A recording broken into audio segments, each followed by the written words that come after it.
Hi అండి, నమస్తే. నేను మీ Vijaya. Welcome back to my channel Vijji's kitchen. ఈరోజు వీడియోలో సూపర్ టేస్టీగా ఉండే టమాటా రైస్ని చేసి చూపించబోతున్నాను. బిర్యానీతో ఈక్వల్గా పోటీ పడే టమాటా రైస్ కావాల్సిన ఇంగ్రీడియంట్స్ చూసేద్దాం పదండి.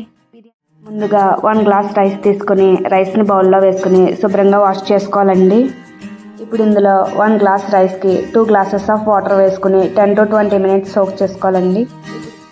ఇప్పుడు మనం సన్నగా కట్ చేసిన 1 ఆనియన్, 5 to 6 మిర్చీస్, 2 పెద్ద టొమాటోస్ని తీసుకోవాలండి. ఇప్పుడు ఇందులో ఒక టొమాటోను చిన్న చిన్న ముక్కలుగా, మరొక టొమాటోను మీడియం సైజ్ ముక్కలుగా కట్ చేసుకోవాలండి. ముందుగా మనం స్టవ్ ఆన్ చేసుకొని కుక్కర్ పెట్టుకొని అందులో 1 tablespoon oil, 3 tablespoon ghee వేసుకొని కొన్ని మసాలా స్పైసెస్ని వేసుకొని ఫ్రై చేసుకోవాలండి.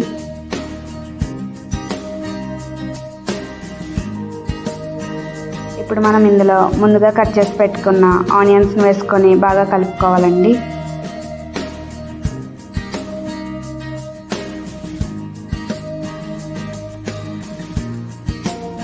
ఇందులో మనం 1 టేబుల్ స్పూన్ అల్లం వెల్లుల్లి పేస్ట్ వేసుకుని బాగా కలిపాక అందులో ముందుగా మనం చిన్నగా కట్ చేసి పెట్టుకున్న టొమాటో ముక్కలు, ఇందులో మిర్చీస్ని వేసుకొని బాగా కలుపుకోవాలి.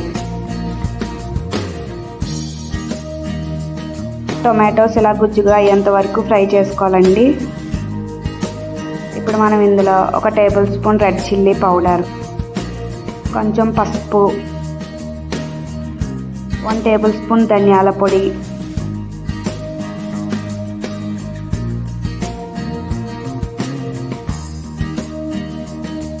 అలాగే ముందుగా కట్ చేసుకున్న పెద్ద టొమాటో ముక్కలను కూడా వేసుకోవాలి.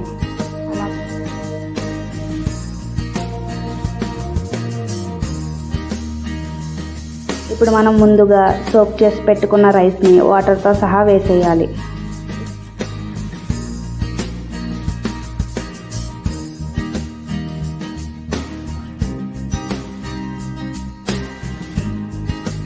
ఇప్పుడు మనం అన్నీ సరిపోయే లేదో ఒకసారి చెక్ చేసుకోవాలండి.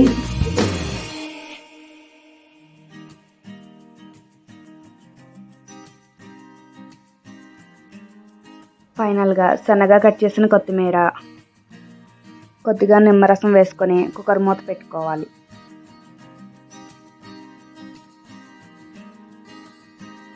ఇప్పుడు హై ఫ్లేమ్లో 2 విజిల్స్ రానివ్వాలి.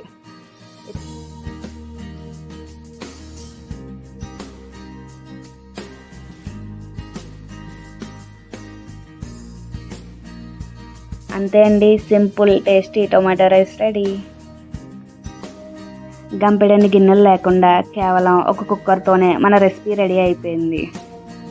ఈ రెసిపీ మీకు నచ్చినట్లయితే ట్రై చేయడం అస్సలు మర్చిపోకండి. అలాగే నా ఛానల్ని సబ్స్క్రైబ్ చేసుకోవడం కూడా మర్చిపోకండి.